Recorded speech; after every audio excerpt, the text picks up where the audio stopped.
తన దగ్గర నుంచి వీడియోస్ కూడా షేర్ అయ్యాయి. అవునా? నేను ఫోన్ లిఫ్ట్ చేయకపోతే వీడియోస్ షేర్ చేయమని చెప్పాను, అందుకే షేర్ చేసినట్టున్నాడు. అయితే తొందరగా ఓపెన్ చేయి.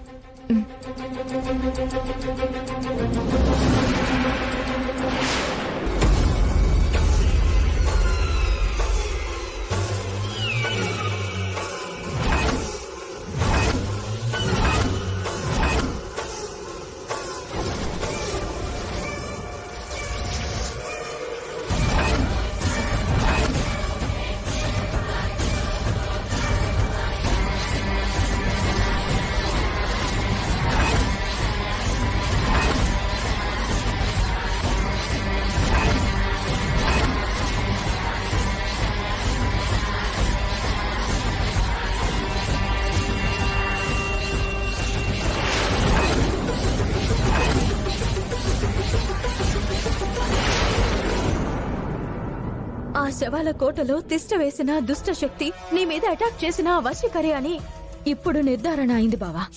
నీ అనుమానమే నిజమైంది. నువ్వు ఎప్పుడు ఏది ఊహించినా అది నిజం అవుతూనే ఉంది. మన ఊరికి వచ్చి ఊరిని భయపెట్టి మనుషులను చంపుతూ అరాచకం చేస్తుంది. పంటల్ని నాశనం చేసింది. ముక్కు పుడకను తన దగ్గరికి రప్పించుకుంది. అక్షయ నుదుటికి తన రక్తంతో తిలకం దిద్దింది. అక్షయ్ని బలి తీసుకుందామని అనుకుంటుంది. ఇప్పుడు నాకు అత్తయ్య విషయంలో ఒక క్లారిటీ వచ్చింది. ఏంటది? అత్తయ్యని కూడా అదే బంధించింది, తన దగ్గరే ఉంచుకుంది. ఖచ్చితంగా అత్తయ్య ఆ కోటలోనే బందీగా ఉంది బావా. నాకు అలాగే అనిపిస్తుంది. ఆ వశీకర మన కుటుంబం మీద, మన ఊరి మీద ఎందుకు అంత పగబట్టింది? తనకి మనం ఏం అన్యాయం చేశామని. ఇదంతా మాయా వశీకరులు కలిసి ఆడుతున్న నాటకం. అవుని, ఊరందరికీ ఈ విషయం వివరంగా చెప్దాం. ఈ వీడియో చూపిద్దాం, పద. తొందరపడద్దు బావా. ఈ విషయం మాయకి తెలిసిందంటే వశీకరికి చెప్పి జాగ్రత్త పడమని చెప్తుంది. అందుకే ప్రస్తుతం ఈ విషయం ఎవ్వరికీ తెలియకూడదు. మన దగ్గరే రహస్యంగా ఉండాలి. వశీకరను ఏదో రకంగా పట్టుకుని దానిని అంతం చేద్దాం. అప్పుడు ముక్కు పుడకను, అత్తయ్య, అక్షయలను కాపాడుకుంటాం.